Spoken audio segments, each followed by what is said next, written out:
السلام علیکم ورحمۃ اللہ وبرکاتہ۔ میں ہوں حافظہ نورین میمن۔ اللہ پاک نے حضور نبی پاک صلی اللہ علیہ وآلہ وسلم پر پہلی وحی 40 سال کی عمر میں نازل فرمائی۔ پہلی وحی سورۃ العلق کے ابتدائی 5 آیتیں نازل ہوئیں۔ پہلی وحی مکے میں نازل ہوئی۔ سورۃ العلق کی 19 آیتیں ہیں۔ جب اللہ تعالیٰ نے پہلی وحی نازل فرمائی حضرت جبرائیل علیہ السلام کے ذریعے تو اس وقت آپ کی عمر مبارک 40 سال تھی، اور جب حضرت جبرائیل علیہ السلام پہلی وحی لے کر نازل ہوئے تو اس وقت حضور پاک صلی اللہ علیہ وآلہ وسلم غار حرا میں عبادت میں مصروف تھے۔ 40 سال تک حضور پاک صلی اللہ علیہ وآلہ وسلم اپنی زندگی کا عملی نمونہ پیش کرتے رہے۔ اللہ نے جو احکام دینا تھا حضور پاک صلی اللہ علیہ وآلہ وسلم نے 40 سال تک عملی نمونہ اس کا دکھاتے رہے، لوگوں کو اپنے اعمال کے ذریعے بتاتے رہے۔ اور پھر جب 40 سال کی عمر میں آپ پر پہلی وحی نازل ہو گئی تو پھر باقاعدہ آپ نے اعلان نبوت کیا، اور آپ نے علل اعلان لوگوں کو اللہ کے دین کی طرف بلانے شروع کیا اور تبلیغ کی دعوت شروع کی۔ حضرت جبرائیل علیہ السلام جب آئے پہلی وحی لے کر تو وہ سورۃ العلق کی ابتدائی 5 آیتیں تھیں۔ یہ قرآن پاک کی پہلی وحی تھی۔ پہلی 5 آیتیں سورۃ العلق کی جو پہلی وحی کے طور پر نازل ہوئی تھی۔ حضور پاک صلی اللہ علیہ وآلہ وسلم غار حرا میں عبادت میں مصروف تھے کہ اچانک حضرت جبرائیل علیہ السلام آئے اور فرمایا اقرا، یعنی پڑھیے۔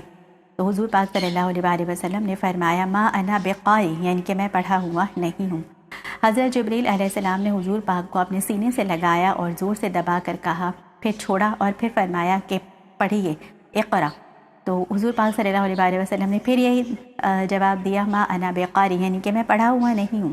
حضرت جبرائیل علیہ السلام نے 3 مرتبہ آپ کو اپنے سینے سے لگا کر کے خوب زور سے دبا کر چھوڑا، اور پھر 3 مرتبہ یہ عمل کرنے کے بعد جب تیسری مرتبہ یہ عمل کیا اور تو اس کے بعد حضور پاک صلی اللہ علیہ وآلہ وسلم نے حضرت جبرائیل علیہ السلام کے ساتھ اقرا سے ما لم یعلم تک یہ آیتیں تلاوت کی۔ سورۃ العلق کی ابتدائی 5 آیتیں جو کہ پہلی وحی ہے قرآن پاک کی، مکے میں نازل ہوئی، اور پوری صورت میں 19 آیتیں ہیں۔ اگر اس صورت کو اگر ہم کہیں سفر پہ جا رہے ہیں، دور دراز سفر پہ جا رہے ہیں، تو ہم اس صورت کو لکھ کر اپنے پاس رکھ لیں گے تو سفر سے واپس آنے تک اللہ تعالیٰ کے حفظ و امان میں رہیں گے۔ اور جو کوئی اگر کسی حاکم کے پاس جا رہا ہے اور وہ چاہتا ہے کہ وہ حاکم اس کے اوپر مہربان ہو جائے تو یہ صورت 3 مرتبہ تلاوت کر کے چلا جائے تو وہ حاکم اس کے اوپر مہربان ہو جائے گا۔ تو یہ اس کی فضیلت اور شان نزول تھی۔ آئیے سورۃ العلق کی ابتدائی 5 آیتیں جو کہ پہلی وحی ہے اس کی تلاوت کرنے کا شرف حاصل کرتے ہیں اور اس کی تجوید کو سمجھتے ہیں۔ کیونکہ آپ دیکھ رہے ہیں لرن قرآن وتھ تجوید، تو اس سے پہلے میرے چینل کو سبسکرائب کر لیجئے۔ جو لوگ نئے ہیں وہ چینل کو سبسکرائب کر لیں اور بیل آئیکن کو پریس کر لیں تاکہ آنے والی ہر ویڈیوز کی نوٹیفیکیشن آپ کو ملتی رہے۔ آئیے تلاوت شروع کرتے ہیں۔ بسم اللہ الرحمن الرحیم۔ اقرأ باسم ربک الذی خلق، خلق الإنسان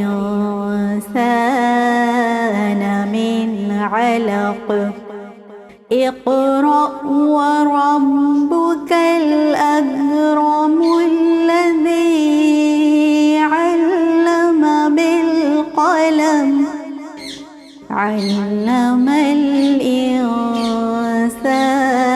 ما لم يعلم۔ بسم اللہ الرحمن الرحیم۔ اقرأ باسم ربک الذی خلق، خلق الانسان من علق، اقرأ وربک الاکرم الذی علم بالقلم، علم الإنسان ما لم يعلم۔ صدق اللہ العظیم۔ یہ تھی سورۃ العلق کی ابتدائی 5 آیتیں جو کہ پہلی وحی کے طور پر نازل ہوئی تھی۔ اللہ تعالیٰ نے حضور پاک صلی اللہ علیہ وآلہ وسلم کو 40 سال کی عمر میں نبوت سے سرفراز فرمایا، اور یہ ابتدائی 5 آیتیں سورۃ العلق کی جو میں نے آپ کے سامنے تلاوت کی نازل فرمائی۔ امید ہے آپ کو ہمارا آج کا پروگرام ضرور پسند آیا ہوگا۔ اجازت دیجیے، السلام علیکم ورحمۃ اللہ وبرکاتہ۔